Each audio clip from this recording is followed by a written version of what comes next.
இருந்தாலும் வந்து அவங்க அப்படித்தான் கிளைம் பண்ணுவாங்க. அதே மாதிரி ஜென்ஸை கேட்டோம்னு வச்சுக்கோங்களேன், அவங்க என்ன சொல்லுவாங்க, நான் கல்யாணத்துக்கு முன்னாடி ராஜா மாதிரி வாழ்ந்தேன், உன்னைய கட்டினதுல இருந்து அம்போன்னு நிக்கிறேன், எப்படி இருந்தனா இப்படி ஆயிட்டேன் அப்படின்னு சொல்லி அவங்க கேட்பாங்க.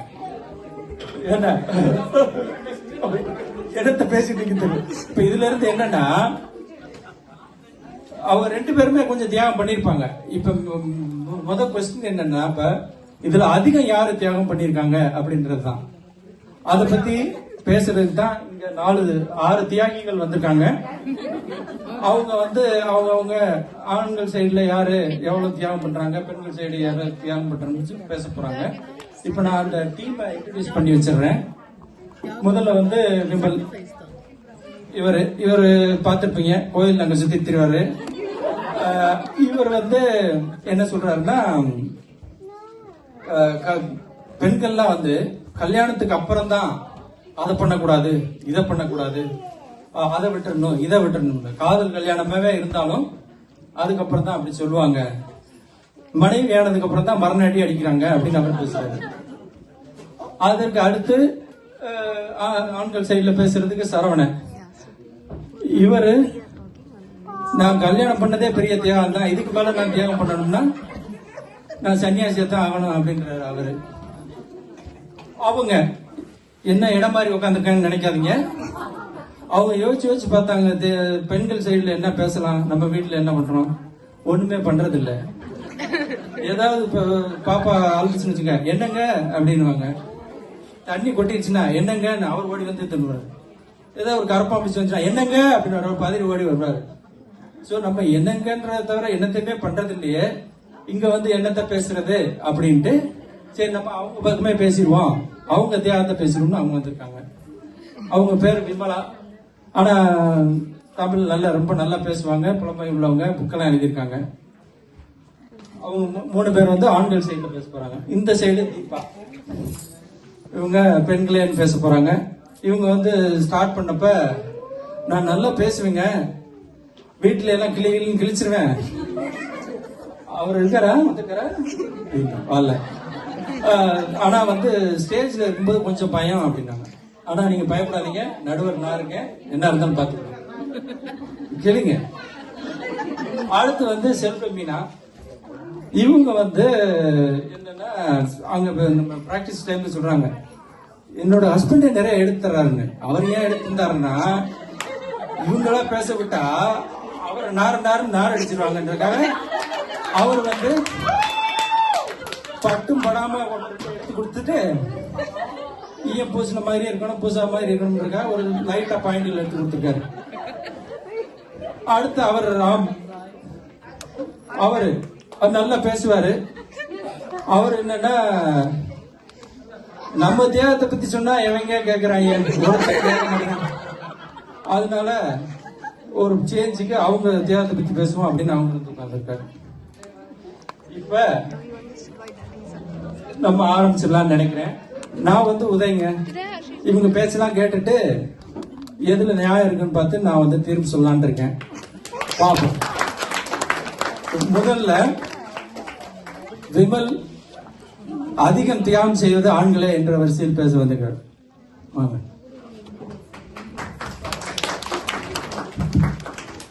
அனைவருக்கும் தமிழ் புத்தாண்டு நல்வாழ்த்துக்கள். ஸோ ரொம்ப ஒரு கிரிட்டிக்கலான டாபிக் எடுத்திருக்கோம். ஒரு என்ன சொல்றது, ட்ரெண்ட்ல என்ன புதுசா எடுத்திருக்கீங்கன்னு சொல்லலாம். பல வருஷமா இந்த டாபிக் ஓடிட்டு தான் இருக்கு. பட் மேட்டர் என்னன்னா, இதுல இன்னும் வந்து ஆண்கள் தான் தியாகம் பண்றோம் அப்படிங்கறத நாங்க வருஷம் நாங்க வந்து ஞாபகப்படுத்த வேண்டியதா இருக்கு. அதுக்காகவே இந்த டாபிக் எடுத்த நடுவருக்கு எங்களோட நன்றி. சோ இதுக்கு நான் தான் காரணமா? நடுவர் அவர்களே, ஆண்கள் வாழ்க்கையில 2 ஸ்டேஜ் தான் இது வரைக்கும், கல்யாணத்துக்கு முன், கல்யாணத்துக்கு பின். சோ கல்யாணத்துக்கு முன் என்ன நடந்தாலும் பாத்துக்கலாம் அப்படின்னு எங்களுக்கே தோணும். கல்யாணத்துக்கு அப்புறம் என்ன நடந்தாலும் நம்ம பாத்துக்கணும் அப்படின்னு தான் தோணும். சோ இதுலதான் எங்களோட லைஃபே ஆரம்பிக்குது. முதல்ல சொல்லணும்னா, கல்யாணம் ஆனவங்களை பார்த்தா எல்லாரும் கேட்கறது ஒண்ணு, ஓகே உங்களுக்கு கல்யாணம் ஆயிடுச்சுன்னு. ஆனா அவங்களுக்கு தெரியாது அவங்க ஒரு லைஃப் டைம் சப்ஸ்கிரிப்ஷன்ல மாட்டிக்கிட்டாங்க அப்படின்னு சொல்லி. சோ அந்த சப்ஸ்கிரிப்ஷன்ல இருந்து அவங்க வெளியில வந்தாங்கன்னா அவங்களோட ஃபைன் வந்து எப்படி இருக்குன்னு உங்களுக்கே தெரியும். ஸோ அதுதான் வந்து எங்களோட வாழ்க்கை இப்போதைக்கு போயிட்டு இருக்கிற நோக்கம் பாத்தீங்கன்னா. அதே மாதிரி ஆண்கள் வாழ்க்கையில ஸ்ட்ராங்னு சொல்லுவாங்க, ஆனா அவங்க வீட்டுக்குள்ள போன உடனே அவங்களோட சிக்னல் வந்து வீக் ஆயிடும். சோ ஏன்னு பாத்தீங்கன்னா அங்க வந்து ஜாமர் இருப்பாங்க, அந்த ஜாமர் யாருன்னு அவங்க எல்லாருக்கும். சோ இது வந்து என்ன ஆகும்னா, பல பேர் என்ன சொல்றாங்கன்னா, மேரேஜுக்கு பிறகு ஆண்கள் வந்து ஆன்லைன்ல மோஸ்ட்லி செலவு பண்றாங்க போறாங்க வராங்க, ஆன்லைன்ல இருக்காங்க அப்படின்னு. அப்படி இல்ல, அவங்க மோஸ்ட்லி அண்டர் அப்சர்வேஷன்ல இருக்கிறாங்க.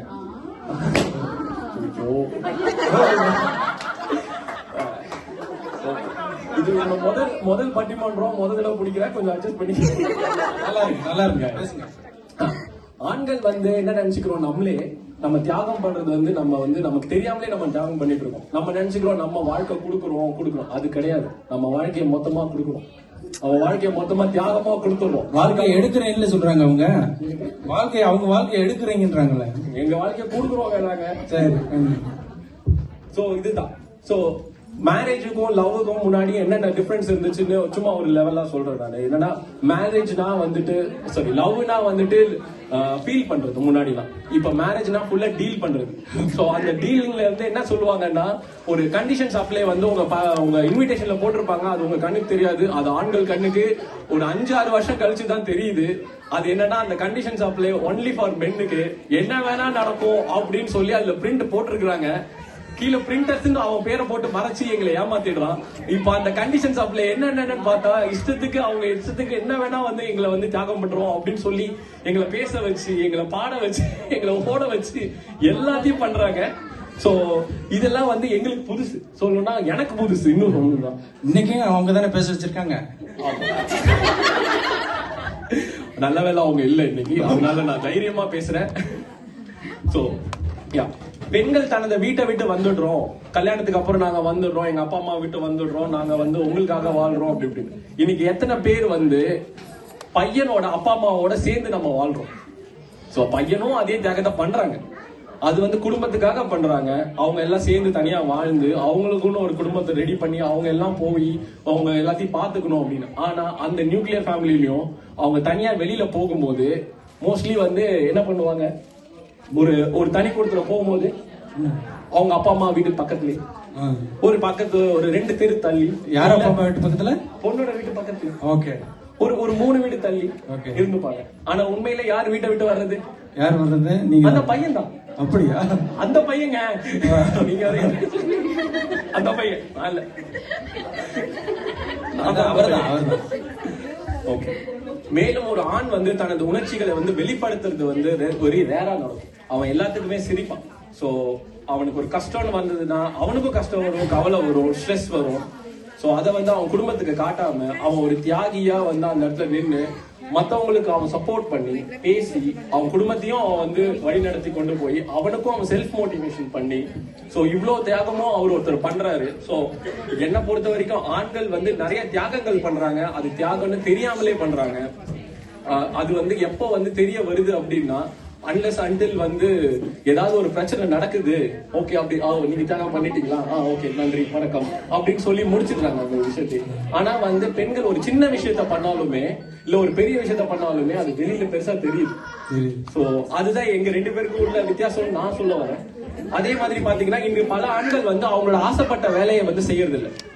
அப்படி ஆசைப்பட்ட வேலை கிடைக்கிறது வந்து பாத்தீங்கன்னா ரொம்ப நாள் ஆகும். ஆனா அவங்க குடும்பத்துக்காக என்ன வேலை கிடைக்குதோ அதை எடுத்துக்கிட்டு அதை வந்து அவங்களுக்கு பிடிச்ச வேலையா மாத்திக்கிட்டு குடும்பத்துக்காக கஷ்டப்பட்டு அவங்க ஒரு தியாகம் பண்ணி தான் வந்து அந்த குடும்பத்தை வழி நடத்துறாங்க.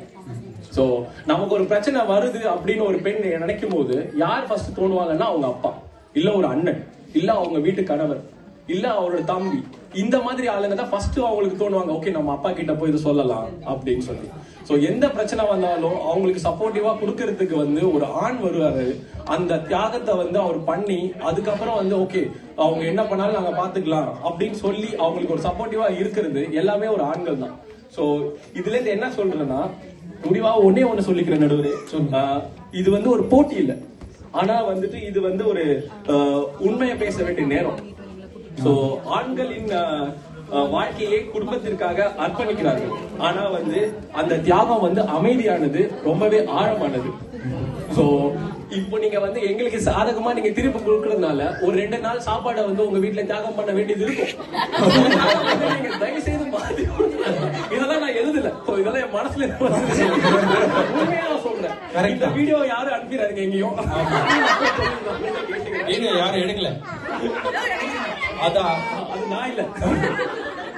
சோ அதான். சோ என்ன சொல்ல வரேன்னா, பெண்களோட தியாகம் ஒரு ஹிஸ்டரி அப்படின்னா ஆண்களோட தியாகம் என்னைக்கு அது ஒரு மிஸ்ட்ரியா தான் இருக்குமே தவிர்த்து வெளியில தெரியவே தெரியாது. இத்துடன் என்னுடைய உரையை முடித்துக் கொள்கிறேன். நன்றி, வணக்கம். நன்றி விமல் அவர்களே, ரொம்ப நல்லா பேசினாரு. இதுக்கு மேல ஒருத்தன் தியாகமே பண்ண முடியாது அப்படின்ற அளவுக்கு பேசியிருக்காரு. இந்த பக்கத்துல தீபா என்ன செய்யறாங்க பார்ப்போம் வாங்க. பெண்களே இருக்கிறாரு தீபா.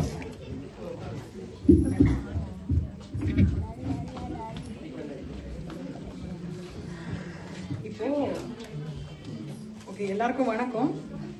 எனக்கு இந்த வாய்ப்பு கொடுத்ததுக்கு ரொம்ப நன்றி. எனக்கு இது ஒரு முதல் இது டைம்ன்றதுனால ரொம்ப என்ன சொல்றது, ஆங்கிலம் கலக்காம என்னால பேசவும் முடியல, அதனால மன்னிச்சுக்கணும். இப்போ நான் வேற ஒரு ஸ்டார்டிங் வேறதான் நினைச்சிட்டு இருந்தேன். இப்ப எனக்கு என்ன சொல்லிருச்சுன்னா, இவர் பேசின உடனே அதுக்கு கவுண்டர் கொடுக்காம என்னால என்னோட பாயிண்ட்ஸ் ஆரம்பிக்க முடியாதுன்ற ஒரு அவல நிலைக்கு நான் வந்திருக்கேன். நல்ல நிலை தான், அவள நிலை இல்ல, நல்ல நிலை. சொல்லுங்க. இல்லைங்க, பொறுக்கவே முடியலங்க. ஏன்னா இவர் சொல்றாரு, நாங்க வந்து நம்ம பெண்கள் வந்து அவங்க வீட்டு பக்கத்திலேயே வந்து கூட்டிட்டு வந்து தனி கொடுத்து வைக்கிறாங்க. ஏங்க நம்ம எங்கெங்க இருக்கோம், வெளிநாட்டுல இருக்கோங்க. நம்ம என்ன விருப்பப்பட்டா இங்க வந்தோம், இவங்க கூட்டிட்டு வந்திருக்காங்க. அவர் விட்டுட்டு வந்திருக்கணும், அவங்க விட்டுட்டு வந்திருக்கணும். பாருங்க, நம்ம ஊர்ல இருக்கிற பொம்பளைங்க எல்லாம், அதாவது நம்ம பெண்கள் எல்லாம் பாத்தீங்கன்னா, ஏதாவது நல்லது கெட்டது ஏதாவது சொன்னாங்கன்னா நம்ம அம்மா வீட்டுக்கு போயிடுவோம்னு சொல்லி பிளாக்மெயிலாவது பண்ணலாங்க. இங்க அதுக்கும் வேலை இல்லைங்க. டிக்கெட் அவங்க தானே போடணும். அதுக்கு யோசிச்சு பாருங்க, நம்ம என்ன அவல நிலையில இங்க உட்காந்துட்டு இருக்கோம்.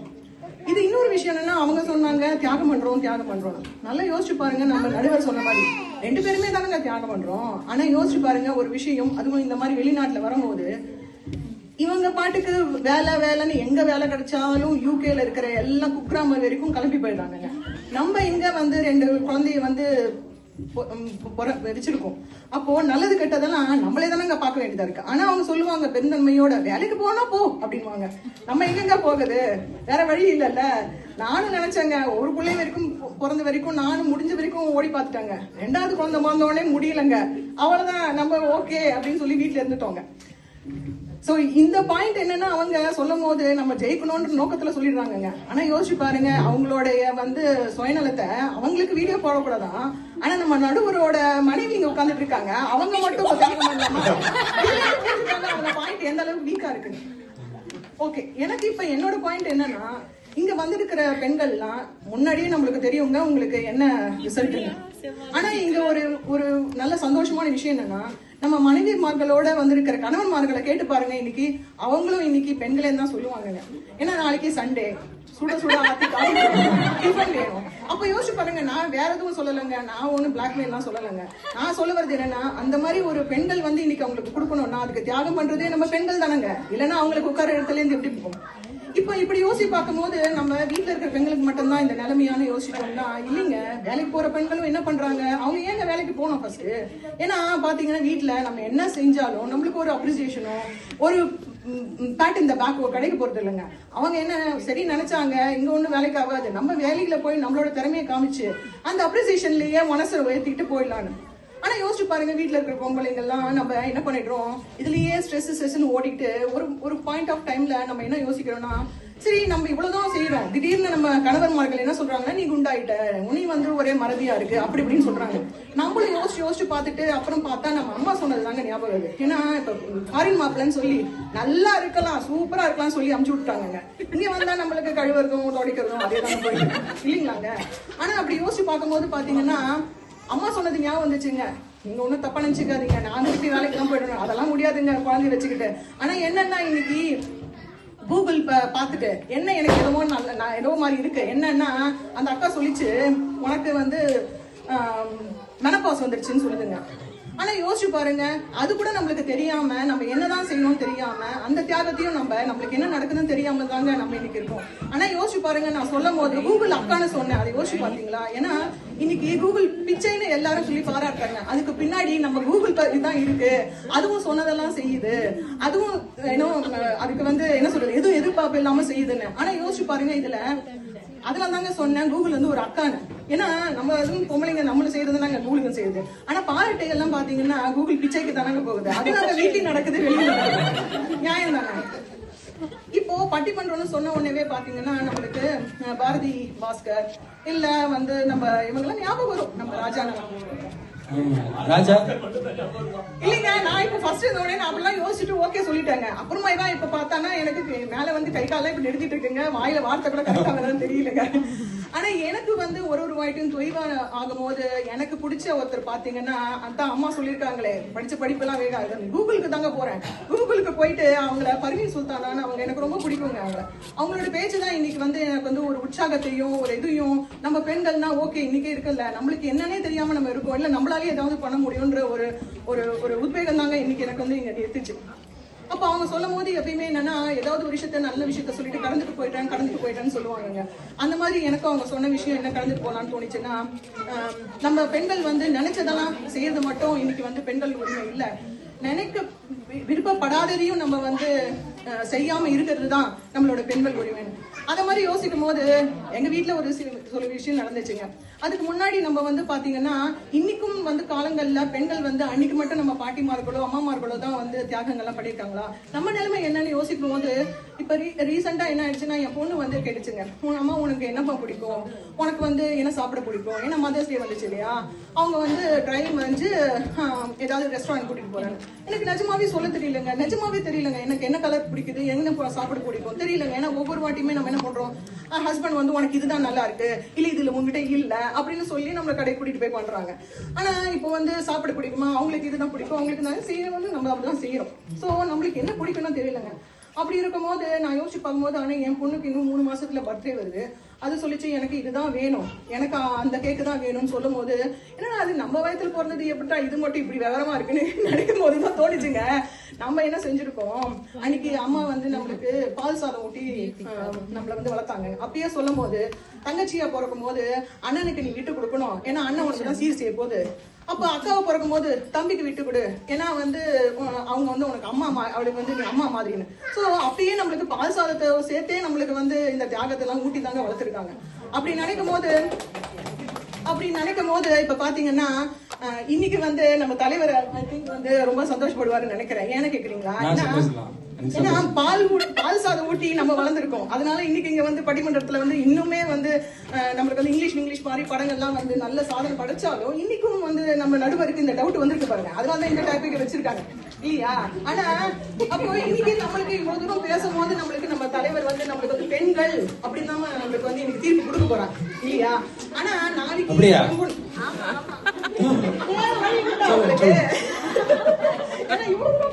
சரி ஓகே. ஆனா நாளைக்கு என் பொண்ணு பேசிச்சுன்னு வச்சுக்கோங்களேன், அவங்களுக்கு ஒரு சந்தோஷம். சரி தலைமுறைகள் என்னது போரிச்சு தலைமுறையாச்சு, அதுக்கு அது என்ன வேணும்னு கேட்டு வாங்குது. அப்போ அங்க ஆண்கள் தான் வேணும் சொல்லிட்டு வின் பண்ணுவாங்கன்னு சொல்லிட்டு அவங்களுக்கு ஒரு சந்தோஷம். சரி போ, இந்த வாட்டி இருக்கும் பெண்களுக்கே இருக்கும், வின் பண்ணிட்டு போட்டோம், நாளைக்கு ஒரு நாளைக்காவது இந்த நெக்ஸ்ட் ஜெனரேஷனா ஆண்களுக்கு ஒரு வாய்ப்பு கொடுக்கும். அதனால பாருங்க, அவர் அப்படி மூஞ்சியும் நல்லா சிரிப்பா தான் இருக்கு. முடிவு பண்ணல. சோ நம்ம சொன்ன மாதிரி நம்மளுக்கு இந்த பர்வீன் சுல்தானா சொல்லிட்டு இருந்தேன் இல்லையா? அப்படி இருக்கும்போது நம்மளுக்கு என்னன்னா, நம்ம வீட்டுல ஒரு ஒரு விஷயம் நடந்துச்சுங்க. அது சொல்லும் போதே நம்ம பர்வீன் சுல்தானா மேடம் சொன்ன மாதிரி ஓகே, எங்க வீட்டுக்காரர் கூட சொன்னாங்க, நல்ல காலம் இந்த மாதிரி எனக்கு ஒரு மாமியார் அமையலையே, நல்ல காலம் அப்படின்னாங்க பர்வீன் சுல்தானா. ஏன்னா போராட்டம் பண்ணிட்டானா நான் என்ன பண்றது அப்படின்னு. அப்படி இருக்கும்போது அவங்க சொன்ன மாதிரி என்னன்னா, இப்போ நம்ம விருப்பப்படாததை நம்ம செய்யறதுக்கு நம்மளுக்கு முடியாதுன்னு சொல்றதுக்கு ஒரு வாய்ப்பு இல்லைன்ற மாதிரின்னு. அப்படி செய்யும் போது எங்க வீட்டுல ஒரு விஷயம் நடந்துச்சு, வேடிக்கையான விஷயம் தான் வச்சுக்கோங்களேன். ஆனா என் வாழ்க்கையில அந்த விஷயங்கள் மாறிச்சுன்னா தான் இன்னைக்கு நான் இந்த மாதிரி அடுத்த வாட்டி பட்டிமன்றத்துல பேசும்போது எனக்கு ஒரு வாய்ப்பு இல்லாம ஒரு மனசுல இருந்து நான் அந்த சைட்ல உட்காந்து பேசுற நிலைமை கூட வரதுக்கு சான்ஸ் இருக்குன்னு நினைக்கிறேன். என்னன்னா எங்க மாமியார் ஒரு 3 சவரனுக்கு அடிக்க போட்டாங்க. அங்க ஒருத்தர் பாக்குறாங்க 3 சவரனுக்கு அடிக்க நல்லா தானே இருக்கும்னு. நானும் அப்படிதாங்க நினைச்சேன். மூக்குல விரல் வச்சுட்டு 3 சவரன்னு நினைச்சேங்க. ஆனா என்ன ஆயிடுச்சுன்னா, கல்யாணம் புதுசுல நான் வந்து ஹஸ்பண்ட சொன்னாங்க, அந்த அடிக்கை போட்டுட்டு வர சொல்லு அப்படின்னு சொன்னாங்க. சரி நானும் போட்டுட்டு போனாங்க. அப்புறம் ஒரு குழந்தை பிறந்துச்சுங்க, போட்டுட்டு வர சொன்னாங்க, நானும் போட்டேங்க. அப்புறம் 2வது புள்ள பிறந்து வந்து போட வந்தாங்க சொங்க. அப்பதான் எனக்கு புரிஞ்சிச்சு. என் ஹஸ்பண்ட் கூட சொன்னாங்க, பாரு எங்க அம்மா மத்தவங்க மாதிரி இல்ல, உனக்கு அடிக்கெல்லாம் வாங்கி போட்டிருக்காங்க. ஆனா என்னுடைய கணவர் எப்படின்னா, என்ன சொல்றது, நம்ம ட்ரம்ப் இருக்காருல்ல, அவரோட அட்மின் டீம் ஒர்க் ஆகல, அந்த மாதிரி ஒர்க் பண்றாருன்னு நினைக்கிறேங்க. நான் வேற எங்கேயும் ஒர்க் பண்றாருன்னு நினைச்சிட்டு இருந்தேன். என்ன நினைக்கிறீங்களா, அவ்வளவு பிஸியா இன்னைக்கு உலகத்திலேயே அவங்க தானே பிஸியா ஒர்க் பண்ணிட்டு இருக்காங்க. ஏன் அப்படி சொல்றேன்னா, இன்னைக்கு அவங்களுக்கு வந்துச்சுன்னா அது வந்து பிரெட், நம்மளுக்கு வந்துச்சுன்னா கெச்சப்புங்க. அதுதானங்க நடக்குது. சரி போங்க, நம்மளுக்கு அரசியல்லாம் வேணாம், விடுங்க. ஆனா என்ன கதை நீங்கன்னா, நம்ம பாயிண்ட்டுக்கு வரங்க. நீங்க என்ன யோசிக்கிறீங்கன்னு தெரியும். மாமியார் அடிக்க தானே வருவாங்க. இப்ப பாத்தீங்கன்னா மாமியார் அடிக்க என்ன ஆச்சுன்னா, அதான் கணவர் வந்து என்ன சொன்னாங்கன்னா, சரி ஓகே போட்டுட்டு வாங்க சொன்னாங்க. அப்ப போட்டுட்டு வரும்போது சந்தோஷமா இருந்துச்சுங்க. ஏன்னா நான் இப்படி வடவடன்னு இருப்பேங்க, நம்புறது கஷ்டம் தான், நம்புவீங்க. அதுக்கப்புறமா ஒரு புள்ள பிறந்த போது சரி அடிக்கங்க. 2வது புள்ள பிறந்த போது தாங்க தோணுச்சு, அது அடிக்க இல்ல வச்சாண்டா ஆப்புன்னு. ஏன்னா நம்ம புதுசுன்னு பூசிருக்கா மாதிரி ஆயிட்டம் பாருங்க, அடிக்க பத்த மாட்டேங்குதுங்க. கேட்க வேண்டியதாங்க, 3 5 மாத்தி சொன்னாங்க. சோ என்ன நான் சொல்ல வரேன்னா, இன்னைக்கு இவ்வளவு தூரம் கஷ்டப்பட்டு பேசிருக்கோம், அடிக்கிறதெல்லாம் சொல்லியிருக்கோம். இன்னைக்கு பரமேன் சுந்தானா மேடம் சொன்ன மாதிரி, நம்மளுக்கு நம்ம விருப்பப்படாதத எனக்கு விருப்பம் இல்லைன்னு சொல்றதுக்கோ, நம்ம விருப்பப்படாத இடத்துல, ஒரு மரியாதை இல்லாத இடத்துல போக வேண்டாம்னு சொல்றதுக்கோ, பெண்களுக்கு என்னைக்கு உரிமை வருதோ அன்னைக்கு தாங்க இதுக்கும் வந்து நம்மளுக்கு வந்து இதுக்கும் ஒரு உரிமை வரும். ஆனா அது வரைக்கும் நம்ம தலைவர் வந்து என்னன்னா, நடுவரை இவ்வளவு பேசி இவ்வளவு வந்து தொண்டை வெடிக்க பேசியிருக்கோம். அதனால இன்னைக்கு பெண்களே தான் அவர் சொல்ல போறாரு. ஏன்னா நாளைக்கு சண்டே வருது பாருங்க, காஃபி குடிக்க பாருங்க. அதனால இதுல வந்து என்னன்னா, உங்ககிட்ட எல்லாம் பேசி இன்னைக்கு நல்ல முடிவா வரும்னு நினைச்சிட்டு நான் போய் ஜிம் ஜாயின் பண்ணலாம்னு இருக்காங்க. எதுக்குன்னு கேக்குறீங்களா, அடுத்த மாசம் திருப்பியும் வந்து ஒரு ஃபங்க்ஷன் வருதுங்க, அடிக்க வேற ஞாபகம் இருக்குல்ல, அதுதாங்க. நன்றிங்க, வாய்ப்பு கொடுத்ததுக்கு ரொம்ப நன்றி. இப்ப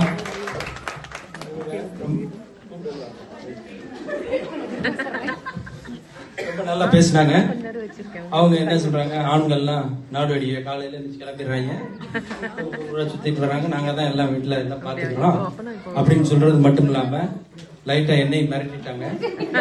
தீர்ப்பை மாத்தி குடிச்சா சாப்பாடு கிடைக்காதுன்னு நல்லா பேசிருக்கோம்.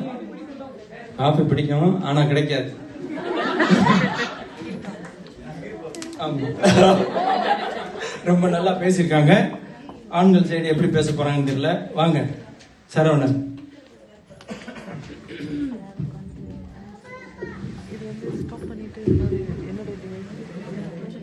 Hello hello hello. எனக்கு நாங்க ஃபர்ஸ்ட் வாட்டி இந்த மாதிரி பேசுறேன், அதனால கொஞ்சம் அட்ஜஸ்ட் பண்ணிக்கோங்க. இந்த கிராஸ் டாக்கிங் நோ. அவையோருக்கும் நம் நடுவருக்கும் என் முதற்கண் வணக்கத்தை தெரிவித்துக் கொண்டு என் கன்னி பேச்சை தொடங்குகிறேன். பொதுவா நம்ம சமூகம் எப்படி பார்க்கணும்னு தெரியுமா நடுவர்களே? ஒரு பொண்ணு வீட்டுல கொஞ்சம் அடங்காம இருந்தாங்கன்னா உடனே அவங்க பெற்றோர்கள்லாம் என்ன சொல்லுவாங்க அப்படின்னா, இதெல்லாம் புருஷன் வீட்டுல போய் வச்சுக்கோமா அப்படிம்பாங்க. அதே ஒரு பையன் செஞ்சுட்டு இருந்தா, இவனுக்கு ஒரு கால் கட்டு போட்டா சரியாயிடும்.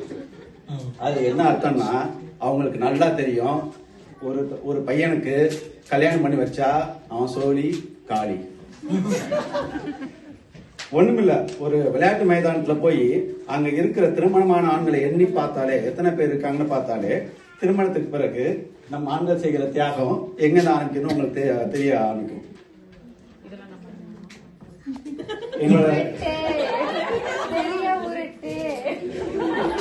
நீங்க உருட்டினாலும் ஏறினாலும் அதுதான் உண்மை. நீங்க இப்பவே பார்க்கலாம். அப்புறம் என் ஃப்ரெண்டு ஒருத்தர் இருப்பாரு, அவர் யார் வீட்டுக்கு போனாலும் ஒரு வேடிக்கையா அங்க இருக்கவங்க வீட்டுல இருக்க போன்லாம் வாங்கி வச்சுட்டு அந்த வீட்டு தலைவரோட போன் எதுவும் கரெக்டா கண்டுபிடிச்சாரு. எனக்கு ஒரே ஆச்சரியம், என்ன மேஜிக் ப்ரோ அப்படின்னு சொல்லி கேட்டேன். மேஜிக் ஒண்ணு இல்ல, சின்ன லாஜிக் தான். எந்த போனு பழைய மாடலா விலை கம்மியா இருக்கோ அதுதான் அந்த வீட்டு தலைவரோட மொபைல். சோ சிம்பிள் அப்படின்னாரு.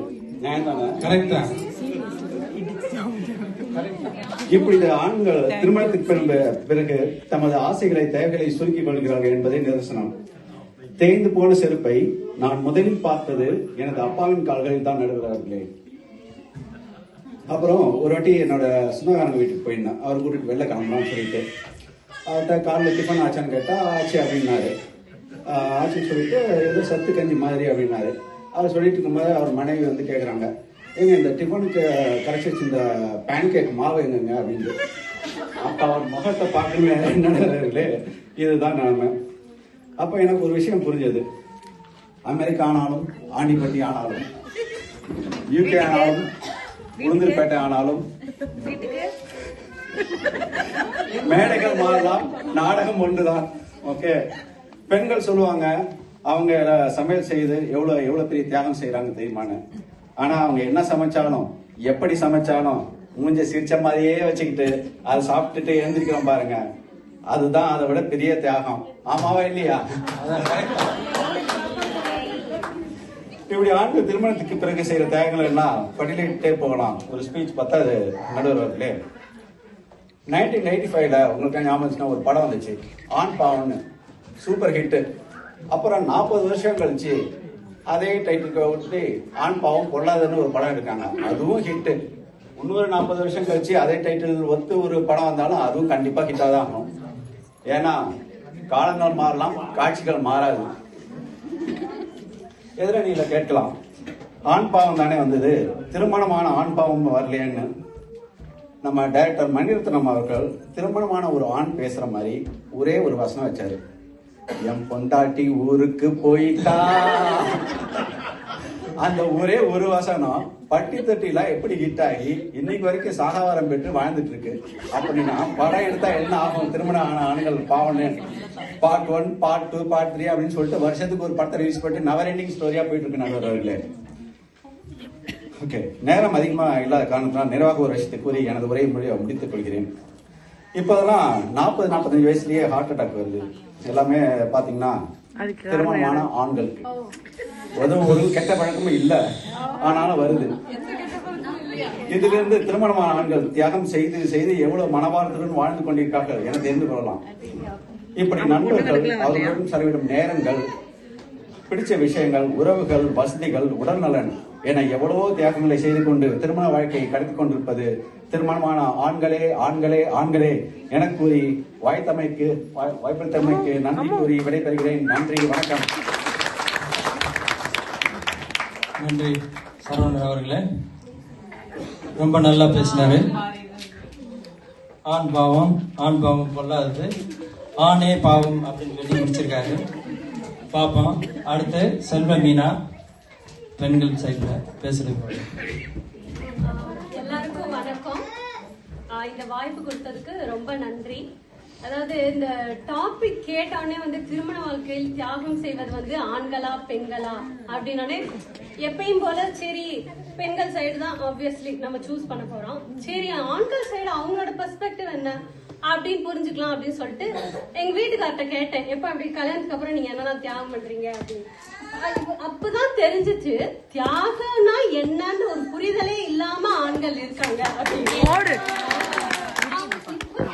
அதே பாயிண்ட் தான் எல்லாரும் ஒரே அளவு மூளை இருக்குன்னு எனக்கு அப்பதான் தெரிஞ்சிச்சு. ஏன்னா நாங்க வந்து எங்க அம்மா அப்பா விட்டுட்டு வந்து இருக்கோம், அது பண்ற பெரிய தியாகம். நினைச்சோடனே ஃபன் ட்ரிப்பு போக முடியல, வெளியே போக முடியல, பொண்டாட்டிட்ட பெர்மிஷன் கேட்க வேண்டியதா இருக்கு அப்படின்னு. அப்புறம் பர்சனல் ஸ்பேஸே இல்ல எனக்கு கொஞ்சம் கூட அப்படின்னாங்க. அப்புறம் ரெஸ்பான்சிபிலிட்டிஸ்லாம் ரொம்ப அதிகமாயிடுச்சு அப்படின்னா நானும் ஒரு நிமிஷம் ஆடி போனேன், இவ்வளவு தியாகம் பண்றாரா வீட்டுக்காரர், கேட்டோன்னு கடகடன்னு சொல்றாரு அப்படின்னு. அப்புறம் தான் யோசிச்சு பார்த்தேன், ஆமா இதெல்லாம் நம்ம ரொம்ப வருஷமா பண்ணிட்டு தானே இருக்கோம், ஏன்னா இவங்க மட்டும் அதை தியாகம் சொல்றாங்க. அது கிட்டத்தட்ட தீபா சொன்ன மாதிரிதான், இதெல்லாம் தியாகமா அப்படின்னு கேட்டிருப்பாங்க. அவங்க பண்ணா அது தியாகம், நீ பண்ணா அது கடமை. ஓகேவா? இப்ப நம்ம என்ன அம்மா அப்பா கூடயா இருக்கோம், என்ன அம்மா அப்பா வீட்டுக்கு பக்கத்துல நாங்க குடியிருக்கோமா? கான்டினென்ட்டே தாண்டி கூட்டு வந்து உட்கார வச்சுக்கிட்டு ஒரு ஜிபே எல்லாம் ஒண்ணு இல்ல, உங்களை மட்டுமே நம்பி வந்து உட்கார்ந்து இருக்கிறதாங்க வெளிநாட்டு வாழ் மனைவிகள். ஓகேவா? ஊர்ல வந்து 100 ஹெல்ப் கிடைக்கும், அம்மா அப்பா ஓடி வருவாங்க. இங்க இல்ல அதுதான் சொல்றேன், இவ்வளவு தியாகத்தை பண்ணி உங்களை மட்டுமே நம்பி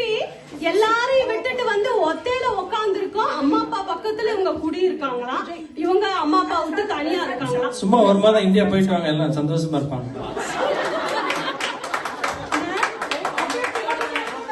நினைச்ச உடனே வெளிய போக முடியலையா? ஏங்க இன்னைக்கு வர்றதுக்கு முன்னாடி எல்லாரும் டின்னர் பண்ணி வச்சுட்டு தானே வருவீங்க. எத்தனை ஆண்கள் வந்து இன்னைக்கு இங்க சாப்பாடு போடுறாங்கன்னே அப்பாடா இன்னைக்கு எனக்கு வேலை இல்ல அப்படின்னு நிம்மதி அடைஞ்சிங்க? யாருமே கிடையாது. பெண்கள் ஆனா உடனே நிம்மதி அடைஞ்சிருப்பான், ஒரு சமையல் வேலை மிச்சம் அப்படின்னு. அந்த மாதிரி தாங்க மென்டல் ஸ்ட்ரெஸ் பெண்கள் வந்து கேரி பண்ணிக்கிட்டே இருக்காங்க. ஆண்கள் வந்து அவங்க பக்கம் என்ன சொல்லுவாங்க அப்படின்னா, நாங்க வந்து எங்க ஃபியூச்சரை பத்தி அதிகமா யோசிக்கிறோம், பொருளாதார சுமைகள் வந்து எங்களுக்கு கண்டிப்பா இருக்கு. கண்டிப்பா ஆண்களுக்கு வந்து அது நிறைய இருக்கு. இன்வெஸ்ட்மெண்ட், சேவிங்ஸ், ஃபியூச்சரை நினைச்சு கண்டிப்பா கவலை இருக்கு. ஆனா வீட்டு சுமையோட சேர்ந்து அந்த பொருளாதார சுமையும் உங்க கூட சேர்ந்து சுமக்கிறது வந்து பெண்கள் தான். அதனால எங்களுக்கு தான் வந்து அதிகமான ரெஸ்பான்சிபிலிட்டிஸ். இந்த மாசம் இந்த செலவுக்கு எங்க மிச்சம் பிடிக்கணும், ஏமா பார்த்து செலவழிமா அப்படின்னு ஒரே வார்த்தையில சொல்லிட்டு போயிருவீங்க. அதை எங்க மிச்சம் பிடிக்கணும், அதுக்கு எந்த குழிய தூக்கி எந்த குண்டுல போடணும்னு அதையும் சேர்த்து யோசிக்கிறது வந்து பெண்கள் தான்.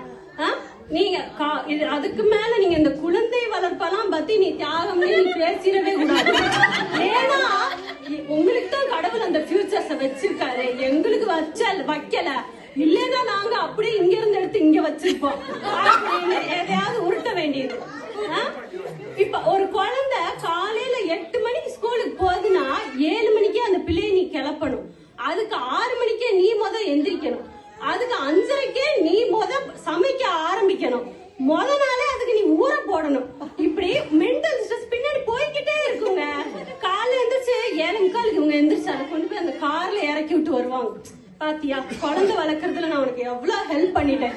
இதான் அவங்க சொல்ற தியாகம், அவங்க சொல்ற பர்சனல் ஸ்பேஸ் மிஸ்ஸிங். எங்க வீட்டுல எல்லாம் ஒரு 4 பேர் இருக்காங்க, எங்க தெருவுல ஒரு 4 பேர் இருக்காங்க. நாளைக்கு காலையில கிளம்பிடுவாங்க ஜடேஜா மாதிரி பேட்டத்துக்கு. பெரிய கிரிக்கெட் வீரர்னு நினைப்பு அது ரொம்ப நாள் மனசுல வச்சிருந்தேன், நித்தம் கேட்டேன் நானு. அதுக்கப்புறம் மிஸ்ட்ரி, ஹிஸ்டரி, காலி வாலின்னு ஏதாவது ரைமிங்க தூக்கிட்டு வந்துட்டு எதையாவது பேச வேண்டியது. 2 வார்த்தை கிடைச்சிடக்கூடாது.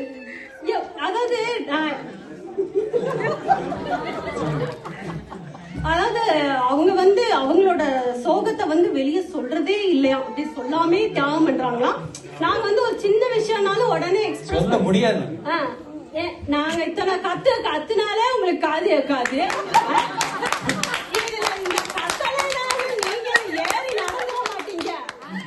நீங்க சொல்லாமே நாங்க உங்களை புரிஞ்சுக்குவோங்க. அதான் வந்து பெண்கள் பண்ற தியாகம்.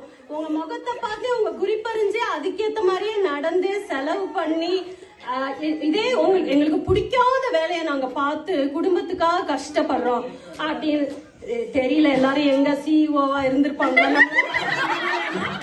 அது அடுத்த விஷயம். ஆனாங்க இப்ப எங்களுக்கு நாங்க பாக்குற வேலையை பிடிக்காத வேலைன்னு நாங்க சொல்லவே முடியாதுங்க. எங்க பிள்ளைகளை வளர்க்கறதையும் குடும்பத்தை பாத்துக்கிறதையும் பிடிக்காத வேலைன்னு எங்க வாயில இருந்து வரவே கூடாது.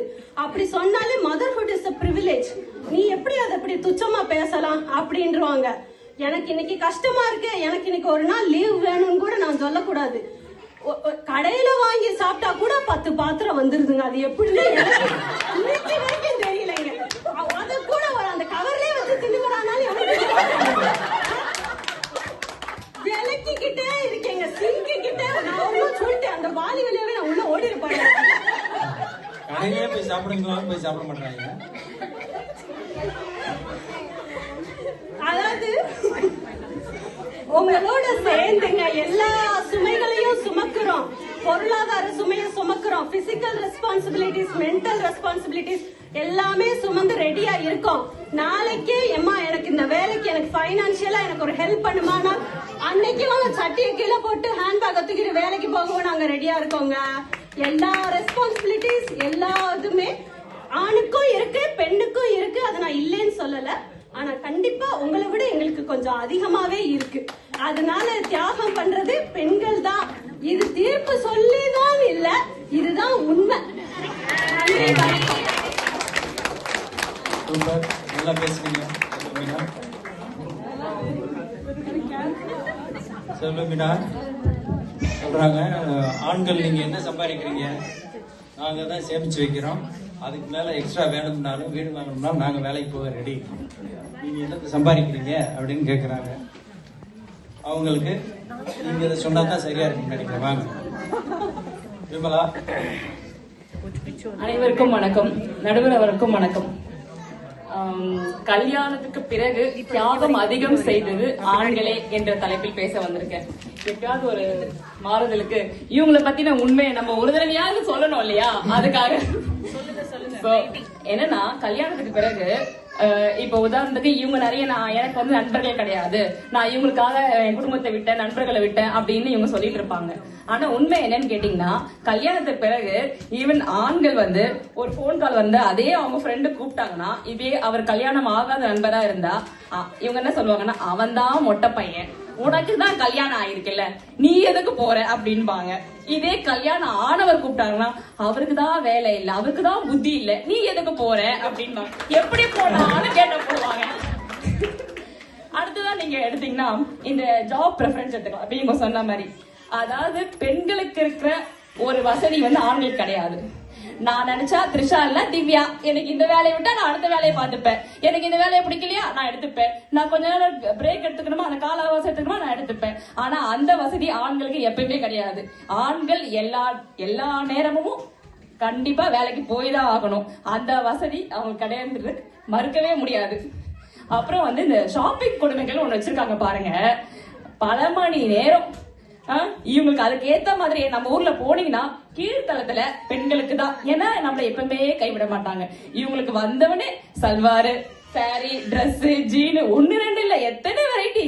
ஆனா ஆண்களுக்கு பாருங்க, பல மணி நேரம் அந்த அப்பாவி ஜீவனை அப்படி ஓரமா உட்கார வச்சுட்டு இவங்க இந்த கலர்ல அந்த டிசைன் வேணும், அந்த டிசைன் இந்த கலர்ல வேணும், மாத்தி மாத்தி கேட்டு பாப்பராணியா அவர் பல மணி நேரம் உட்கார்ந்துட்டு இருப்பாரு. இந்த தியாகம் யாருங்க செய்வாங்க? அப்படி அந்த மாதிரி தியாகம் செஞ்சுட்டு இவங்களுக்கு தேவையானது எல்லாம் அள்ளிட்டு கடைசியா பாவம் அப்படின்னு அவர் மனம் குளிர்றதுக்காக அவருக்கு 2 உள்ளாடைகள் வாங்கி தந்துருவாங்க. ஏன்னா அவரும் வீட்டுல இருக்காருல்ல, பாவம் இருந்துட்டு போறாரு அப்படின்றதுக்காக. அப்புறம் நீங்க இன்னொன்னு பாத்தீங்கன்னா, இந்த போலி ஃபெமினிசம் அப்படின்னு ஒண்ணு இதுவா இருக்கு. அது அவங்க என்ன பண்ணுவாங்கன்னா, இவங்க என்ன, அதாவது இவங்க செய்ய வேண்டிய செய்யக்கூடிய வேலைகளா கூட சேர்த்து அவர் தலையில கட்டிடுறது. நீ என்னது நீ ஏமா இதை செய்யல அப்படின்னு கேட்டா போதும், உடனே வந்து ஏன் நீங்க சும்மா தானே போன நோண்டிட்டு இருக்கீங்க, நீங்க செய்யலாம்ல அப்படின்பாங்க. ஆனா அவர் வேலையை முடிச்சுட்டு அதுக்கப்புறமா கடைக்கு போய் காய்கறிகள் மல்லிகை எல்லாம் வாங்கிட்டு வந்து இப்பயாவது ரிலாக்ஸா உட்காரலான்னு உட்கார்ந்துருப்பாரு. அப்ப வந்து அவரது பாரு கட்டை அப்படின்னு தூக்கி வீசுவாங்க. அப்புறம் பாத்தீங்கன்னா இன்னொன்னு எப்பயும் ஒண்ணு சொல்றது, எல்லா ஆண்களின் வெற்றிக்கு பின்னாலும் ஒரு பெண் இருக்கிறார். அப்படி இல்லமா, நீதாமா வெற்றி ஆணுக்கு படிப்பு நீ நின்னுக்கிற. அவங்க எஃபர்ட் போடுறாங்க, அவங்க வந்து மென்டலி பிசிக்கலி ஈவன் கால வரையும் எல்லாத்தையும் பண்ணி அவங்க பண்றாங்க. இதெல்லாம் எவ்வளவு பெரிய ஸ்கேம் தெரியுமா நடுவர்களே? அவர் பண்ணுவாரா, இவங்க பின்னாடி இருக்காங்களா? என்னமா உருட்டுறீங்க? இந்த கேமரா நீங்க தட்டி கேட்கணும். நீங்கள் ஒரு ஆண் என்பதை மறந்து விடக்கூடாது. இந்த இடத்துல அதை நான் எழுதி விட்டுக்கிறேன். கொடுமையா இருக்கு. நீங்க கேட்கணும் இல்லையா? நான் கரெக்டா தான் கேட்பேன், ஆணா இருந்தாலும் பெண்ணா இருந்தாலும். சொல்லுங்க. அதுக்கப்புறம் முக்கியமான ஒரு விஷயம், இவங்க வந்துட்டு இவங்களோட தியாகம் என்பது இந்த கல்யாணத்துக்கு பிறகுதான் இல்ல, இந்த பெண் பாக்கும் படலம்னு ஒரு விஷயம் நடக்கும் இல்லைங்களா, அப்பவே தொடங்கிறோம். அப்பவே இவங்க என்ன பண்ணுவாங்கன்னா, இந்த பெண்களை கேட்டீங்கன்னா, அவன் அவ்வளவு சம்பாதிக்கணும், இப்படியா இருக்கணும், அப்புறம் வந்து யூஎஸ் கிரீன் கார்டு வச்சிருக்கணும், அப்படி அவ்வளவு பண்ணுவாங்க. இது ஆண்கள் கேளுங்க, என்ன இந்த பக்கம் கேட்க பாத்தீங்க, பெண் வெரி சிம்பிள். ஆனா இந்த பெண்களை பாருங்க எவ்வளவு பெண் யாங்க அப்பவே தொடங்கிடுறாங்க ஆண்கள். நீங்க கல்யாணத்துக்கு பிறகு கல்யாணம் அப்படின்னு பேச்சு வரும்போதே அங்க தொடங்கிடுறாங்க. அதுக்கு பிறகு கிடைச்சா போதும் அப்படின்றாங்க. அதுதாங்க இவங்களுக்கு பாருங்க, இது வேணும் அது வேணும், மிக்சி வேணும், கிரைண்டர் வேணும் அப்படின்றாங்க. அடுத்து நீங்க பாத்தீங்கன்னா ஒரு இங்கிலீஷ்ல ஒரு சேயிங் இருக்குல்ல, when you are in Roman do the Roman do அப்படின்ட்டு, do as the Roman do அப்படின்னு. அதாவது இது எதுக்கு எந்த நாட்டுக்கு எப்ப பொருந்தோ இல்லையோ, இது எல்லா வீட்டுல இருக்கிற ஆண்களுக்கு பொருந்தும். ஏன்னா நீ வீட்டுல இருக்க இந்த வீட்டுல நீ சர்வை பண்ணணும்னா நீ இப்படிலாம் இருந்தா மட்டும்தான் உன்னால இந்த வீட்டுல உயிர் வாழ முடியும். அப்படின்னு இல்லைன்னா அவன் கிட்னி கேரண்டி கிடையாது, பாத்துக்கோங்க. அப்புறம் உங்களுக்கே தெரியும் இவங்க வெளிநாடுன்னாங்க. எத்தனை பெண்கள் வெளிநாட்டுல இருந்து சம்பாரிச்சு தன் குடும்பத்துக்காக எல்லா குடும்பத்தை விட்டுட்டு பாத்துட்டு இருந்திருக்காங்க. அது எப்பவுமே ஆண்கள் தான். அவங்களுக்கும் எல்லாமே இருக்கும். தான் குடும்பம் செழிக்கணும் அப்படிங்கிறதுக்காக ஆண்கள் தான் வெளிநாட்டுல இருந்து வேலை பார்த்து பொருளீட்டி அனுப்புவாங்க. தன் குழந்தையின் பரிசரத்தை உணராது, தன் மனைவியின் கை பக்குவத்தில் சமைத்த உணவை உண்ணாது, தாயின் அரவணைப்பை தவற விட்டு எல்லா தியாகமும் பண்றது ஆண்களே, பெண்கள் இல்ல. அப்புறம் வந்து குடும்ப பொறுப்பு இவங்க சொல்றாங்க எல்லாமே வந்து நாங்க பகிர்ந்துக்கிறோம். என்னதான் இருந்தாலும் அது பினான்சியலா இருந்தா இட் கோஸ் டு மென் தான். அது அதை மறக்கவே முடியாது. சோ குடும்ப பொறுப்பை என்ற மிகப்பெரிய சுமையை சுமந்தலையும் ஆண்களை நீங்கள் கொண்டாடவில்லை என்றாலும் பரவாயில்லை, அவர்களுக்கு குறைந்தபட்ச மரியாதையாவது கொடுக்குமாறு நன்றி கூறி விடைபெறுகிறேன். நன்றி, வணக்கம். நன்றி. ஒரு பெண்ணா இருந்து ஆண்களோட தியாகத்தை இவ்வளவு தூரம் நம்ம பண்ணியிருக்கோமான்னு என்னையே யோசிக்க வச்சுட்டு தீர்ப்பையே சொல்லலாமா அப்படின்ற மாதிரி இருக்கு. ஆனா அதுக்கப்புறம் வர்றவரு நீங்க தான் காப்பாத்தணும். வாங்க.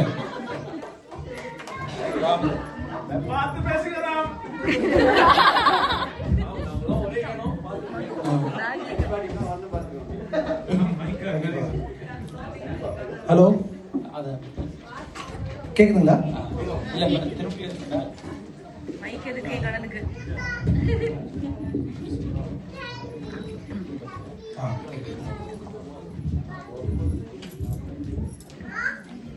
வந்திருக்கும் அனைவருக்கும் சவுத் அண்ட் மீனாட்சி சுந்தரேஸ்வரர் கோயில் சார்பாக நடக்கும் இந்த நிகழ்ச்சிக்கு வந்திருக்கிற அனைவருக்கும் வருகை என்று வரவேற்கிறோம். வாய்ப்பு கொடுத்ததுக்கு ரொம்ப நன்றி. முதல்ல இந்த கோவிலுக்கே ஒரு புராணம் ஒன்று இருக்கு. அதாவது மதுரை மீனாட்சி சுந்தரேஸ்வரர், மதுரை ஆட்சி மீனாட்சி. இப்ப இந்த கோவில்ல வந்துட்டு தியாகம் பண்றது வந்து ஆண்களே நீங்க தீர்ப்பு கொடுத்தீங்கன்னா மதுரையை சேர்ந்த நீங்க மதுரை தெய்வ குத்தமாயிடும். சரிங்களா? மீனாட்சி வந்து ஆட்சி செய்யறதுக்கு ஒரு பெரிய கதையா இருக்கு. அதாவது மதுரையை சேர்ந்த பாண்டிய மன்னனுக்கு பிறந்தவங்க தான் மீனாட்சி.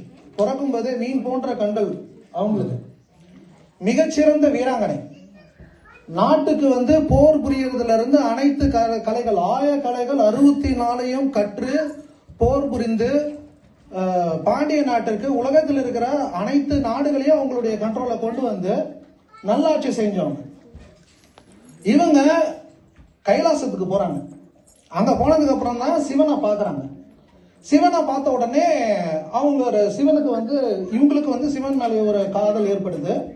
காதல் ஏற்பட்ட பிறகு சிவனுக்கிட்ட வந்து தன்னுடைய காதலை சொல்றாங்க. சிவனுக்கும் இவங்க மேல ஒரு ஆசை ஏற்படுத்தி திருமணத்துக்காக கைலாசத்துல இருந்து விட்டுட்டு அவர் நேரா மதுரை வந்து மதுரையில தான் கல்யாணமே நடத்துறாங்க. மதுரையில நீங்க ஆட்சி செய்யுங்க, நான் வந்து அந்த இடத்துல ஒரு துணையா நான் இருக்கிறேன் அப்படின்னு சொல்லிட்டு சிவனே வந்து வேரோட பிடுங்கி கொண்டு வந்து மதுரையில வச்சு அந்த மதுரை மீனாட்சி அம்மன் ஆட்சி செஞ்சாங்க.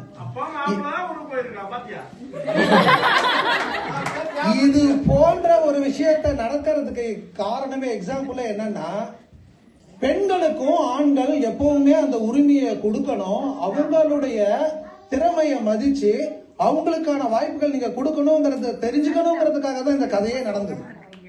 ஆனா இன்னைய வரைக்கும் என்ன நடந்துகிட்டு இருக்கு? வீட்டுல படிக்கிறதுக்கே போராட்டம் பெண்களுக்கு.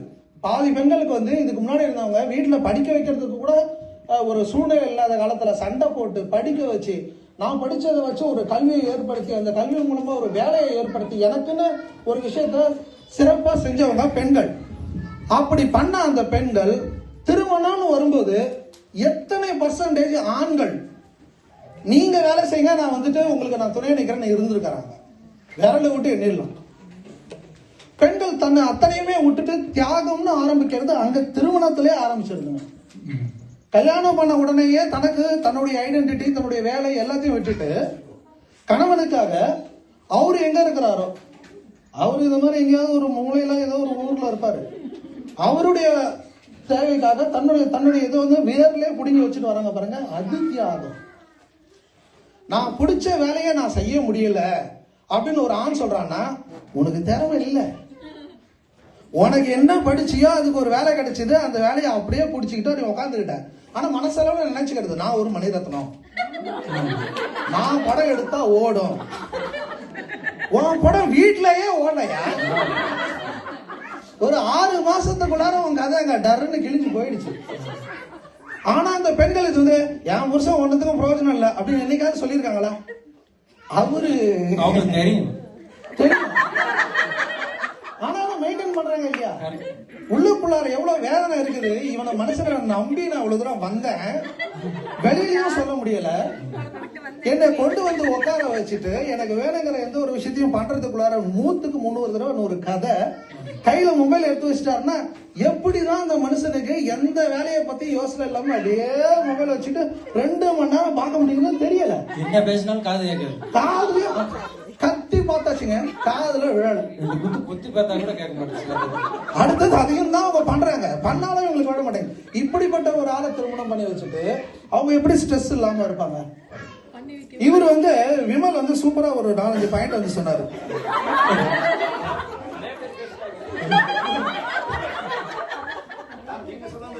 ஆண் தியாகம் அமைதியானது, ஆழமானது.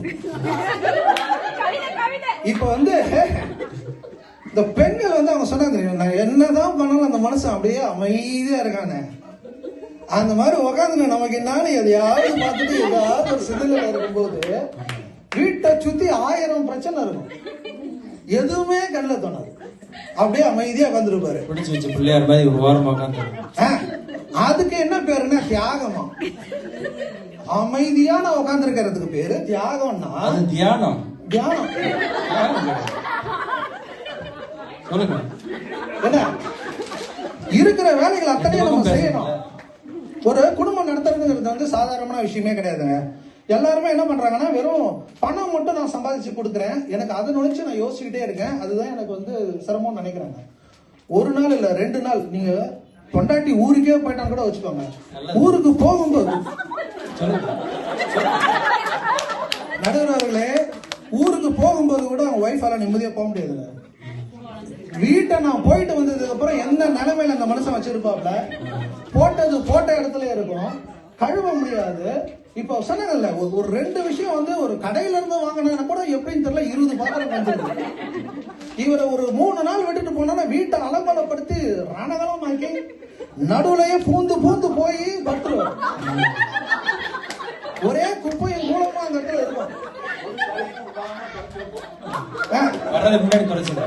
வீட்டை ஒரு குலைச்சி நாசம் பண்ணி வச்சுட்டு என்னன்னா ஒய்ஃப் வந்ததுக்கு அப்புறம் எல்லாம் கிளீன் பண்ணிடுவாங்க, அப்படியே இருப்பாங்க. வந்து இவங்க அத்தனையும் எடுத்து போட்டு திரும்ப கிளீன் பண்ணி ரெடி பண்ணி வைக்கிறதுக்கு போது அவங்களுக்கு இருக்கிற இந்த மென்டல் பிரஷர் இருக்கு தெரியுங்களா?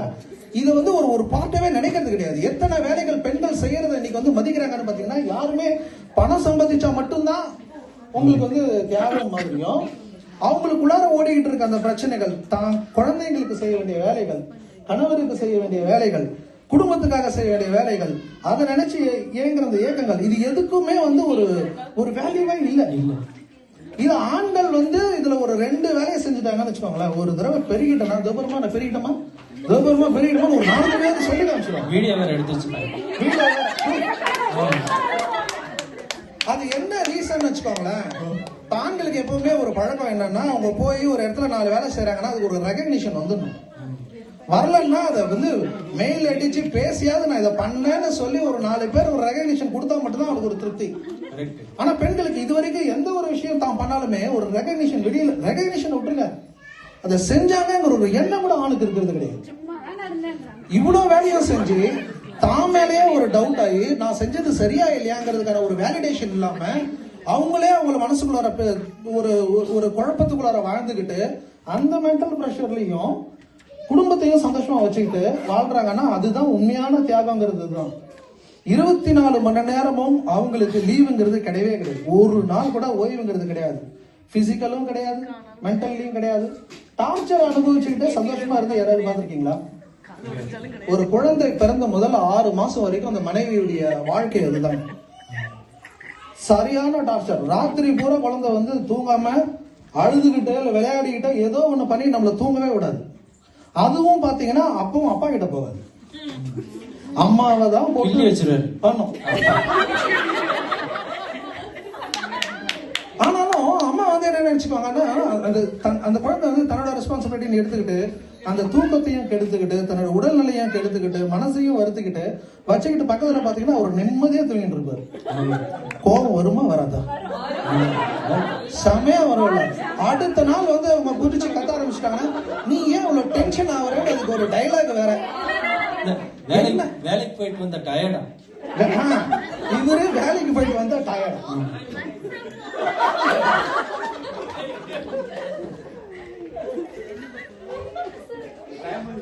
இதை விட்டுலாம். இதுக்கப்புறமா வளர்ந்த குழந்தைகள் எடுத்துக்குவோம். சின்ன குழந்தைகள்லாம் அவங்க பட்ட அனுபவங்கள் விட்டுருவோம். வளர்ந்த குழந்தைகள் ஒரு 3 வயசுல இருந்து ஒரு 5 வயசுல இருந்து 7 வயசு வரைக்கும் குழந்தை இருக்குன்னா போய் அந்த குழந்தை கிட்ட உனக்கு யாரை பிடிக்கும் அப்படின்னு கேட்டாங்கன்னா அடுத்த நிமிஷம் அப்பா அப்படின்னு.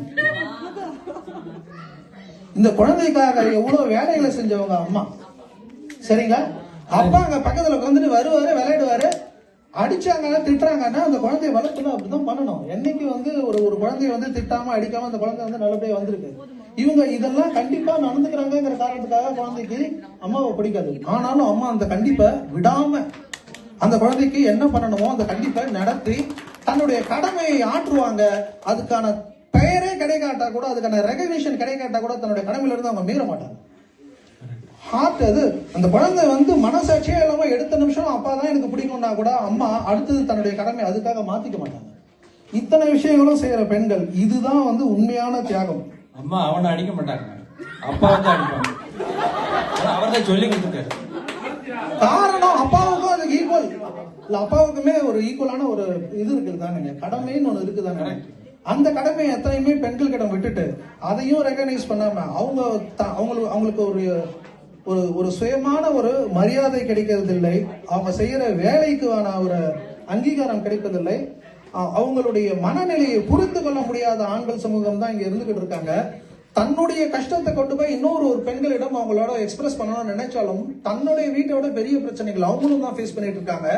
அப்ப அப்படின்னும் போது இந்த சமுதாயமே சேர்ந்து பெண்களை ஒரு விதமான கட்டுக்குள் வைத்து அவங்களுடைய பிரச்சனைகளை புரிந்து கொள்ள விடாம, அவங்க செய்யற தியாகத்தை புரிஞ்சு கொள்ள விடாம நாம வளர்ந்துகிட்டு இருக்கோம்.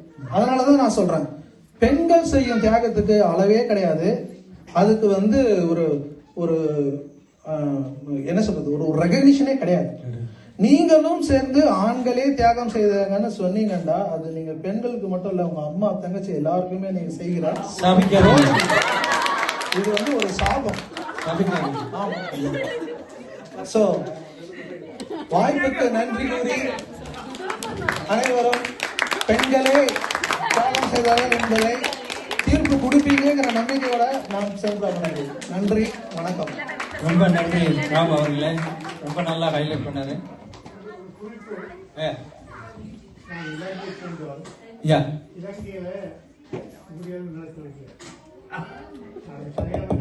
கொண்டாடி விட்டு தான் போகணும். அப்படியா? ஆமா, மாமா மாமியோட எங்க மாமா, அதாவது பஞ்சாபிங்க தாயப்பனோட தான் நான் போயிருக்கோம். அப்பா சேரன் கூட்டன் எல்லாரும் அப்படித்தான் பண்ணாங்க. நான் நினைக்கிறேன் இந்தியாவில் இருந்து வெளிக்கிடக்கு முன்னும் இந்த கஷ்டங்கள் எல்லாம் இருந்து அனுபவப்பட்டு சில பேர்கள் கடல் தாண்டி யாழ்ப்பாணம் போனார்கள்.